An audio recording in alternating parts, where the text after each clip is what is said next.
या दुर्घटनेमध्ये आमच्या भोई समाजाचे अतिशय तरुण असे कार्यकर्ते आणि युवक आकाशजी सुरदुसे यांचं दुःखद निधन झालेलं आहे।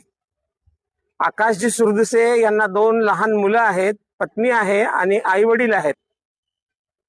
या माध्यमातून आम्ही आज जिल्हाधिकारी यांना एक निवेदन दिलेलं आहे की आकाश सुरदुसेच्या या तरुण वयात त्याचं निधन झाल्यामुळे त्याचे लेकरं बाळ, त्याची पत्नी आणि त्याचे वृद्ध आई वडील हे वाऱ्यावर यांचा संसार आलेला आहे। शासनातर्फे अतिशय तुटपुंजी अशी 5 लाखाची मदत आणि देवस्थान समितीतर्फे 5 लाखाची मदत अशी 10 लाखाची मदत मिळालेली आहे। परंतु आम्हा सर्व समाजाची आणि सर्व मृत कुटुंबियाच्या वतीने आमची अशी मागणी आहे जिल्हाधिकाऱ्यांना, त्यांनी माननीय मुख्यमंत्री, वित्तमंत्री, महाराष्ट्र राज्य यांना सांगावं की या तरुण वयात गेले